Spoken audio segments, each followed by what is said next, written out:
김대호TV의 2022년 33회 공인중개사시험 부동산학 개론 22번을 풉니다. 자, 22번도 매년 나오는 문제입니다. 자, 투자론의 가장 기본적인 문제이기 때문에 반드시 맞히셔야 됩니다. 기출문제를 중심으로 꼬박꼬박 꼼꼼하게 정리하셔서 반드시 맞춰야 할 문제, 아주 쉬운 문제가 나왔습니다. 포트폴리오 이론에 관한 설명으로 틀린 거. 자, 포트폴리오 이론은 매년 시험에 나옵니다. 자, 포트폴리오라는 것은 분산 투자 이론입니다. 위험을 축소시키는 하나의 방법이죠. 분산 투자함으로써 위험을 분산시켜서 안정된 수익을 얻으려는 투자 이론입니다. 그래서 포트폴리오는 시장의 불안전성, 조세 역량 또는 관리의 어려움 등을 다 고려해서 포트폴리오를 짜야겠죠. 자, 수익률 변동이 아주 다양한 상이한 추세를 보일 것으로 예측되는 부동산에 분산 투자하는 것이 좋습니다. 자, 수익률이 비슷한 유사한 추세를 보이는 것으로 포트폴리오 분산 투자를 하는 게 아니라 수익률이 다양한 상이한 추세를 보일 것으로 예측되는 부동산에 분산 투자하는 게 좋습니다. 그래서 유형별 분산 투자도 포트폴리오 할 수 있고 지역별로 분산 투자에도 부동산은 충분히 포트폴리오가 가능합니다. 지역별로 분산 투자 또는 유형별로 분산 투자하는 것도 부동산 포트폴리오를 할 수 있다. 그렇게 생각하시면 됩니다. 자, 포트폴리오의 기대 수익률은 개별 자산의 기대 수익률을 가중 평균에서 구합니다. 산술 평균하는 게 아니라 가중 평균에서 구한다. 자, 포트폴리오에서 가장 중요한 용어가 체계적 위험과 비체계적 위험입니다. 체계적 위험은 피할 수 없는 위험입니다. 우리가 분산 투자, 포트폴리오 이론을 아무리 엄격하게 하더라도 자, 피할 수 없는 위험, 체계적 위험은 마이너스로 할 수가 없습니다. 체계적 위험은 절대 비용을 절감할 수 없다. 체계적 위험은 이미 위험 비용이 고정되어 있습니다. 세팅된 위험, 체계화되어 있는 위험은 포트폴리오 이론을 하더라도 절대 저감할 수 없다. 마이너스가 될 수 없습니다. 감소될 수 없다. 극복할 수 없다. 피할 수 없다. 이렇게 부정적인 용어가 나와야 됩니다. 체계적 위험은 포트폴리오에서는 절대 피할 수 없는 위험, 제거가 불가능하다, 감소시킬 수 없다. 어떤 위험? 체계적 위험은 손을 댈 수가 없습니다. 비체계적 위험을 저감시키는 것이 포트폴리오 이론입니다. 비체계적 위험을 감소시켜서 수익을 극대화한다. 이게 포트폴리오 이론입니다. 자, 포트폴리오 문제가 났다. 체계적 위험은 절대 감소되지 않는다. 피할 수 없다. 이렇게 정리하시기 바랍니다. 아주 중요하죠. 그러면 체계적 위험, 피할 수 없는 위험이란 뭐냐? 요구 수익률에 반영되는 위험입니다. 요구 수익률은 무조건 비용이 나간다고 생각하는 거죠. 요구 수익률에 반영되는 위험이다. 투자자가 기꺼이 감수하고자 하는 위험이다. 자, 투자자의 요구 수익률은 체계적 위험이 커짐에 따라서 상승하는 거지 절대 포트폴리오로 감소시킬 수가 없다. 자, 투자자의 요구 수익률은 곧 시장의 위험을 말합니다. 포트폴리오 자체의 위험을 말한다. 부동산 세제의 변화, 자연재해, 인플레이션, 이자의 변동, 금리 이런 것이 체계적 위험이죠. 이런 인플레이션, 경기 변동, 이자, 금리는 절대 우리가 피할 수 없는 거죠. 포트폴리오 이론에서 체계적 위험은 제거가 불가능합니다. 감소할 수 없다. 회피할 수 없다. 어떤 위험? 체계적 위험이다. 그래서 효율적 포트폴리오를 구성하더라도 체계적 위험은 절대 제거할 수 없습니다. 자, 위험과 수익의 상세 관계, 서로 간의 1대1 대응 관계, 체계적 위험과 수익은 1대1 대응 관계이기 때문에 절대 체계적 위험은 포트폴리오를 해서 감소시킬 수가 없다. 반드시 외우셔야 되죠. 비체계적 위험이 감소시킬 수 있습니다. 포트폴리오 하는 근본적인 이유는 비체계적 위험을 감소시키려고 한다. 개별 부동산 간의 위험, 대립적 노사관계, 금융 내가 부채를 대출을 받냐의 문제, 채무 불이행에 대한 위험 이런 것이 비체계적 위험이죠. 효율적 포트폴리오를 구성하면 비체계적 위험은 제거할 수 있다. 이렇게 가야 되죠. 자, 포트폴리오 한마디로 체계적 위험은 피할 수 없고 극복할 수 없는데 비체계적 위험은 제거할 수 있다. 반드시 암기하셔야 됩니다. 포트폴리오 구성을 통해 피해가고자 하는 위험은 비체계적 위험뿐이다. 포트폴리오에 편입되는 투자 자산의 수를 늘림으로써 비체계적 위험을 줄여나갈 수 있으며 그 결과로 총 위험을 줄어들게 된다. 이렇게 나와야죠. 체계적 위험이 줄어나갈 수 있다 하면 무조건 틀립니다. 체계적 위험은 줄여나갈 수 없고 비체계적 위험을 줄여나갈 수 있다. 어디서? 포트폴리오 이론에서 반드시 정리하시기 바랍니다.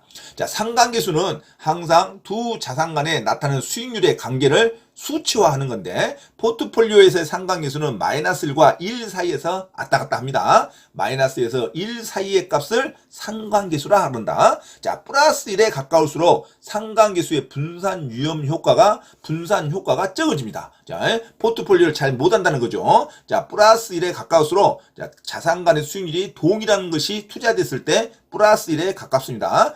투자 자산 간의 상관계수가 1에 가까우면 위험 분산 효과가 작아집니다. 마이너스 1에 가까웠을 때 위험 분산 효과가 극대화가 됩니다. 개별 자산 간 기대 수익률 간 상관계수가 마이너스 1, 완전한 음의 상관관계에 가까울수록 위험 분산 효과가 가장 크게 나타난다. 100% 나타난다가 마이너스 1에 가까웠습니다. 상관계수는 마이너스 1에 가까울수록 위험 분산 효과가 커지고 플러스 1에 가까울수록 위험 분산 효과가 작아진다. 0은 의미가 없는 숫자입니다. 자, 상관계수에서 0은 아무런 의미가 없습니다. 그래서 포트폴리오에서 수치는 마이너스 1과 1 사이에 가까울수록 분산 효과를 구별할 수 있습니다. 0은 중간값입니다. 0은 아무런 의미가 없다. 지문에서 0이 나오면 무조건 틀린 문장입니다. 자, 그럼 문제를 보겠습니다. 자, 문제 22번. 포트폴리오 이론에 관한 설명으로 틀린 거. 1번. 개별 자산의 기대 수익률 간 상관계수가 0인 두 개의 자산으로 포트폴리오를 구성할 때 포트폴리오의 위험 감소 효과가 최대로 나타난다. 자, 상관계수가 0이면 중간값입니다. 중간값. 그냥 기준이요, 기준. 0은 아무런 효과가 나타나지 않습니다. 그래서 마이너스 1로 고쳐야죠. 상관계수가 마이너스 1일 때 두 개의 자산으로 포트폴리오를 구성할 때 포트폴리오의 위험 감소 효과가 최대로 나타난다. 숫자 0이 아니라 마이너스 1에 가까울수록. 그래서 포트폴리오는 상관계수가 마이너스 1과 1에 가까울수록 어떤 분산 효과를 구별할 수 있는 거지. 0이 나타나면 무조건 틀립니다. 정답 1번이죠. 자, 포트폴리오 관한 설명으로 틀린 거. 상관계수가 0이 아니라 상관계수가 마이너스 1일 때 포트폴리오에 대한 위험 감소 효과가 최대로 나타난다. 이렇게 해야겠죠. 정답 1번으로 기억하시기 바랍니다. 나머지는 문장이 다 맞는 문장이죠. 2번.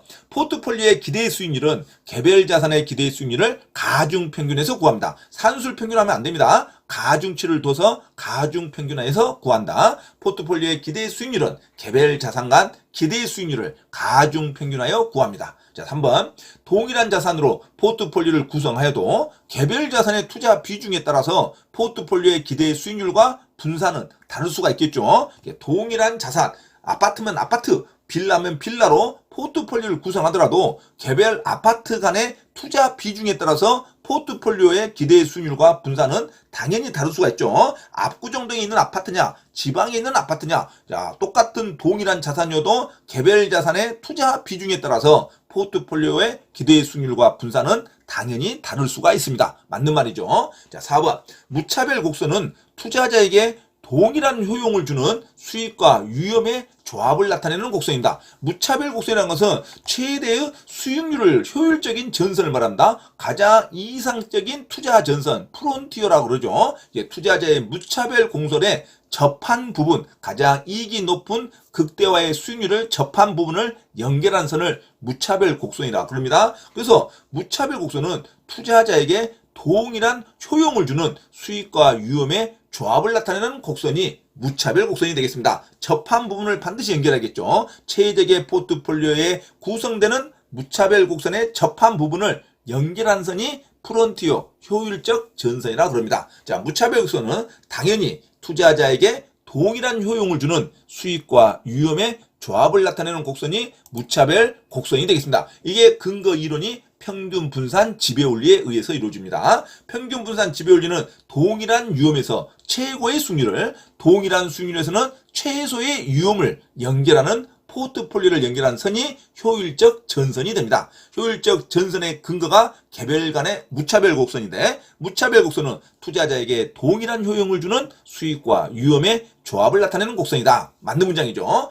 5번. 최적 포트폴리오의 선정은, 최적의 포트폴리오 선정은 투자자의 위험에 대한 태도에 따라서 달라질 수가 있겠죠. 최적의 포트폴리오 선정은 투자자의 위험에 대한 태도에 따라서 달라질 수가 있습니다. 공격적인 투자자는 위험을 선호하죠. 위험이 선호하고 보수적인 투자자는 위험을 회피하죠. 그래서 최적의 포트폴리오의 선정은 투자자의 위험에 대한 태도에 따라서 달라질 수가 있습니다. 그리고 포트폴리오에서 가장 중요한 최적의 포트폴리오 선정은 효율적 전성의 투자자의 무차별 곡선이 접하는 부분에서 결정이 됩니다. 교차한다고 하면 안 돼요. 접하는 부분에서 최적의 포트폴리오가 선정될 수 있다. 자, 이렇게 22번 포트폴리오 이론에 관한 설명 틀린 거 아주 쉬운 문제니까 반드시 숙지하시기 바랍니다. 정답 1번입니다. 자, 개별 자산의 기대의 수익률과 상관계수가 0이라는 말 나오면 무조건 틀린 문장이죠. 상관계수가 마이너스 1에 가까울수록 마이너스 1일 때